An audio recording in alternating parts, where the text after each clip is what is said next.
Gadchiroli is the most backward region in Maharashtra. In the mid-1980s, the district was a public health disaster. A slow population growth hid a grim reality. A very high child mortality rate, 121 deaths for every 1,000 births. Abhay and Rani Bang, both graduates of the Johns Hopkins School of Public Health, chose to work in Gadchiroli simply because the need here was the greatest. Over the last 25 years, the Bangs have researched local healthcare issues, identified the causes of infant mortality, and devised a strategy for reversing it.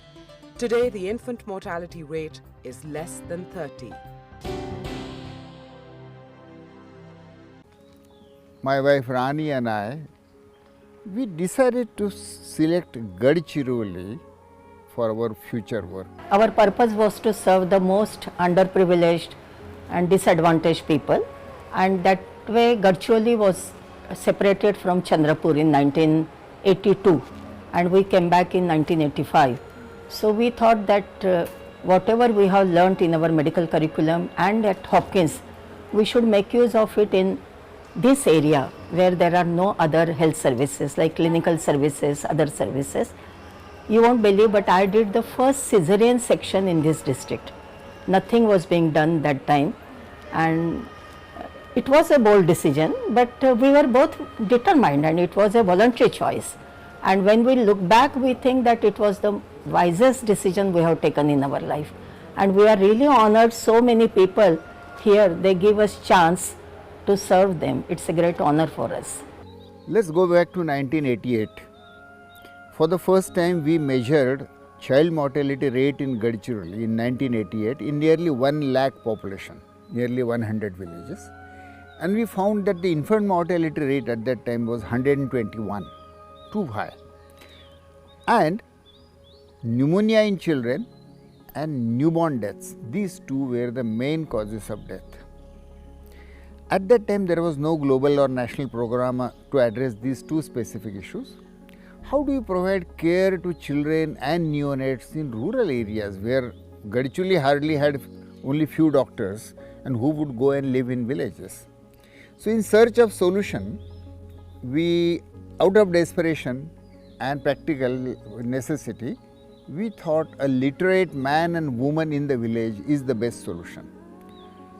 We called them Arogya Doot, messengers of health, and we selected from each village such men and women, one per village, provided them training, skills, and this role as to if child is sick, examine, diagnose, if it is pneumonia, treat with oral antibiotic.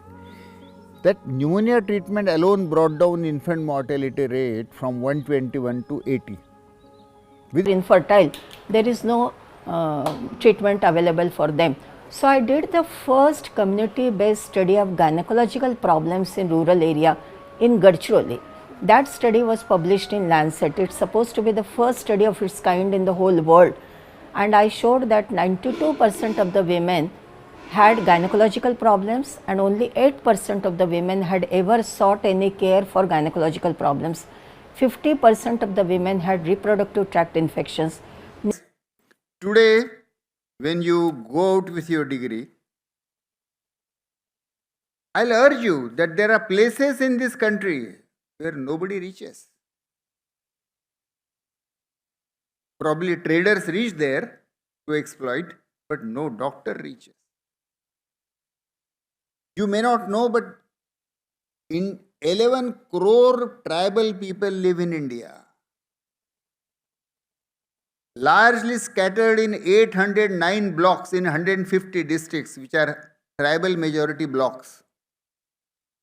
Healthcare hardly exists there. Who would go there?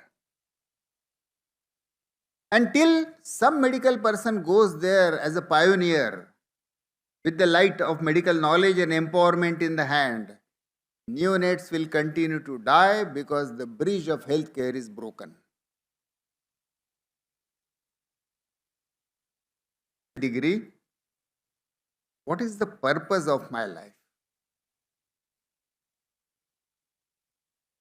Several years ago, I was at the Harvard University, and before giving my address, I talked with nearly 100 students, medical and public health, MDs, MPH, PhDs.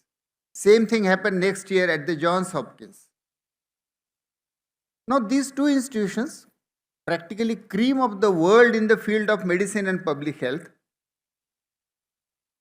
but most of these doctors, masters and PhDs and MDs, when I asked them, what will you do after coming out of this institution?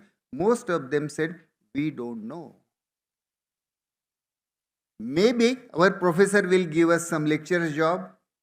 Maybe some international organization will give us some project. Maybe we'll get jobs somewhere in government. What I realized that training institutions, even the best of the universities, can give you knowledge and skill, but they cannot give you the purpose. The purpose you have to find for yourself. It is your prerogative. It is your responsibility as to what for you will spend your life. So think about what will you write on that blank check of your life. Not a price, but a value. And what value will you create through your life? And if you want to serve a purpose, where will you find that purpose? They are not sold in the market. They are not available in the malls. They are not available on Amazon. You can't buy a purpose. You have to discover it for yourself. You have to choose it for yourself.